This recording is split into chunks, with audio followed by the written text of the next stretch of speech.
Wow, guys, this is one of the greatest smackdowns I've ever seen of a CNN reporter. You guys gotta check this video out. President Trump, when he said drain the swamp, he meant it. And I yes, just want so to make those sure. kinds of spending programs are going to be put under review. Okay, I don't think anybody's taking issue with if you find money that is being dispersed in an inappropriate way, halting it. I think what the confusion is this seemed to a lot of groups and a lot of states, Republicans, Democrats, Independents, like a very sweeping order, and there is confusion. I just want to make sure I understand. So anybody out there that provides school lunches, anybody out there? Yeah, that there's zero impact on public benefit programs, full stop, as OMB has made clear.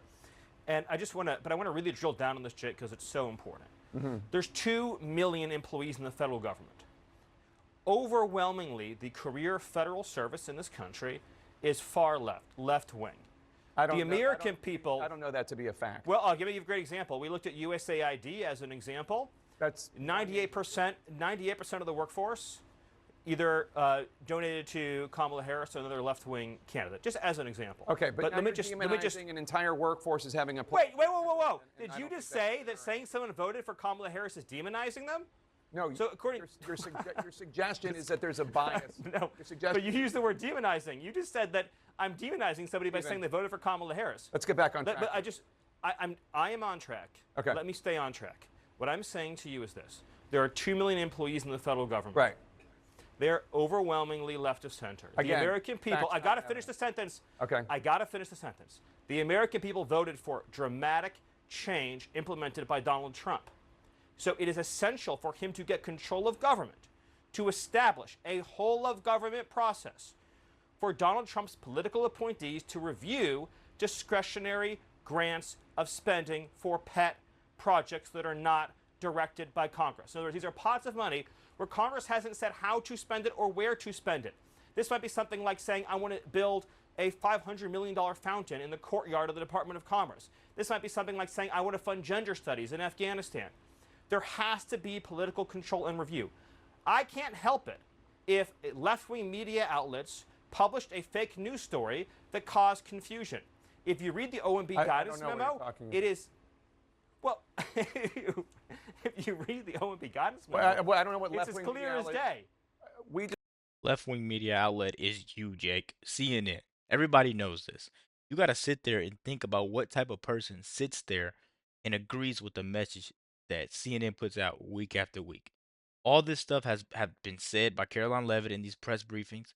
He said, we're not stopping food stamps. We're not stopping food on wheels.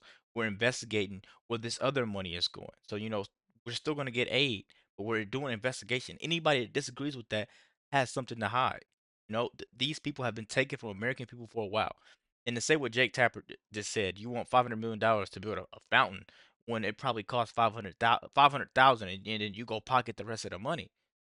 That's the type of stuff that he's saying needs to be investigated. And every American could sit there and believe that message and agree with that.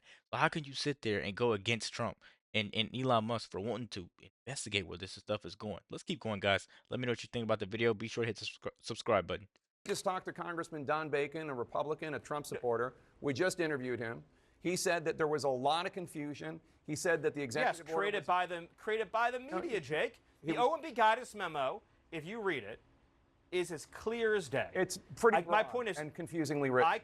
Parts of it are about DEI, parts of it are all disbursement. It is. Yeah, DEI suspended. That is correct. Right. No, I'm just saying, like, it's kind of all over the map, and there is confusion, and it's not just liberal media. Jake, tell me. Republican Senator Lisa Murkowski said. You're not understanding what I'm saying. But I'm saying that I want you to address this. I will, but I'm saying that a false story was put out that people responded to. It's unfortunate that people put out a false story. That's all I'm saying, Jake. Okay. That's all Republican Senator Lisa Murkowski said, quote, nobody really knows how long, unquote, this review of these federal funds is going to last. And she said it's, quote, been a big challenge, unquote, to get answers from the Trump administration. So here's an opportunity. How long is this review going to take? And when does the federal funding for these programs resume? Jake Tapper, you're worried about the wrong stuff. Why do we have to review? As long as the problem gets fixed, why do you care? He knows the Democrats have something to hide. He knows that they've been taking advantage of the American people. 98% of those people funded Kamala Harris's campaign. You know, they're mad that they got to scam us out of that money, and then they try to feed it to Kamala Harris, and they end up losing. Was it a billion and like $200 million? You know, these people are mad. They're trying to throw whatever they can at Trump. I've been saying it for a really long time. Let's keep going, guys. Well, in the original executive order that addressed NGOs, foreign aid, and other grants, that was a 90-day review process, as you know, Jake. But again, more fundamentally, I think we're missing the big point here. Do you believe, does anyone believe, that an unaccountable, career-tenured bureaucrat should be able to approve vast sums of money for the projects that they personally agree with that no accountable employee in the federal government has reviewed? I'm literally asking about Meals on Wheels. I mean, you know, we are. I don't know what you're talking Jake, yes, about. Jake, you do know what I'm talking about. I'm telling you, as the memo says, in black and white letters, no financial benefit programs to Americans are affected. No individual assistance programs are affected. It's there in black and white. Yeah. We always knew that the media was going to spin up fake stories to try to create controversy, to try to create scandal. I'm not saying you, Jake. I would never say you. I'm not saying you. We invited you on to clarify, Stephen, and we just heard and from I'm Republican here. Right, And I know, and I all- appreciate it. And I want to turn to and I'm immigration in one explaining it second, to but you. I'm just saying, Republican Congressman Don Bacon was hearing from constituents. We have no idea where the constituents were getting their information was from, but I will say, last night, when people started noticing this order, people were upset based on the executive order. I was hearing from them directly. The executive order, Jake, the executive order was issued 7 days ago. I understand that, but it was going when the word got out. This is an OMB guidance document. Right, exactly. Look, And when that went out, people got it. Yes. And you heard Congressman Don Bacon saying he was worried. Yes. Now he's not, but he was worried that before school programs and after school programs in Nebraska were going to be affected. I am sorry. But you've clarified the media. I'm sorry that the media has falsely reported on this story. I don't know what you're talking about in terms of false reports. Look, it's a broadly written executive order, and there's no. You're conflating two different things. Stephen, an executive order was issued a week ago. There were some and there was the memo. There were some bureaucrats in the federal government who tried to push out money, billions of dollars, for wicked and pernicious purposes that had to be frozen. A guidance memo was written. OMB guidance memos are by their nature complicated to read because this involves the federal budget. The choice here is simple. It is very simple, and I want to state it clearly. Okay. Either Donald Trump gets political control over this government and ends the waste, abuse, and fraud on the American people, or we let bureaucrats autopilot federal spending. If we hadn't stepped in, then billions more dollars, as an example, would have gone to left-wing NGOs that fund and resettle illegal aliens and are complicit, in many cases, in facilitating child trafficking. Okay, so this administration will never, ever apologize for defending the American taxpayer. Obviously, nobody's in favor of child trafficking. Let's move on to immigration. Obviously, you are if you're defending it. You guys got to respect the points that Miller is making here. You know, I don't have as much patience as he has. You know, you try to argue and you try to go back and forth with these type of people, you're always going to lose. You know, you can't entertain the circus. I've been on Facebook and people keep saying Trump's taking away my food stamps, Trump's doing this, Trump's doing that. I've been just removing friends, removing friends, removing friends. In a minute, I'm only going to have 5 friends on Facebook. You know, because trying to stoop down to their level to explain to them why he's doing this, you're only going to waste your time.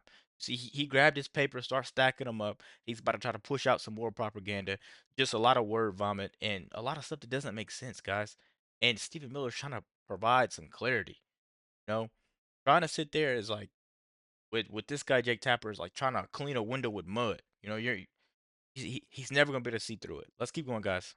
Because obviously there's been a lot of action when it comes to going after undocumented migrants, undocumented immigrants in this country. Sources say that ICE has been directed to ramp up arrests to at least 75 per field office per day. If every field office hits that quota or that number, that goal, that would be 1,875 undocumented immigrants arrested every day. Now, the Washington Post reports that President Trump has been disappointed with the numbers so far. I don't know if that's true. You will tell me if it is. What is the priority, though, when it comes to these deportations? Is the initial goal, as we had been told by Trump allies after the election, to go after those first, as a priority, to go after those who have committed violent crimes and are part of violent gangs? Or is it we're just going to go after anybody who is in this country illegally? We're not going to prioritize. Well, yes, we are going to prioritize. So first of all, the numbers you cited are a floor, not a ceiling, very importantly. They're a floor. The goal is to arrest at least that many, but hopefully many more. And the Department of Justice is going to be closely involved in providing the manpower to help achieve those objectives as laid out in the President's executive order. Yes, ICE is absolutely prioritizing terrorist, public safety threats, and national security threats. It is also true that Joe Biden admitted some unknowably large number of millions of illegal immigrants into this country, all of whom are ineligible for asylum, ineligible for any form of immigration relief, are ineligible to remain in the country. So if you look at public polling on this issue, about 70% of Americans think that everybody that Joe Biden let in should be removed. About 80% of Americans agree that all criminal aliens should be removed. That's the baseline of public opinion support. So you are going to prioritize the violent criminals, though. That's the thing I'm Yes, wondering. but we're not going to. Yes, but we're not going to immunize everybody that Joe Biden let in. I mean, let me ask you a hypothetical, and you can treat it as a rhetorical question, not answer it if you don't want to, Jake. I appreciate it. Let's say that an illegal alien arrived in the last 3 months of the Biden administration from, say, Peru. He was released. He failed to appear in immigration court. He was issued a final removal order. So showed up, got released, didn't appear, ordered deported. Been here for 6 months. Is it your position, Jake, that that guy should get to stay till the end of his life? I mean, what kind of country can run that way? Okay. I mean, no country in the world runs that way. So let me ask you, President Trump has left. He doesn't want to answer the questions, obviously.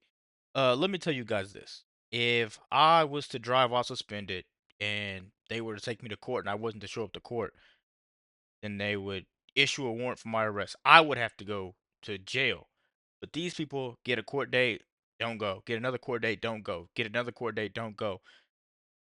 Until they're 80 years old, and all they did was use America for its resources, take advantage of us, and get top priority over me, and I'm an American citizen. How does that make sense, guys? Let me know what you think about that in the comments. Be sure to like, comment, subscribe if you're new, and as always, let me know what you react to. Out.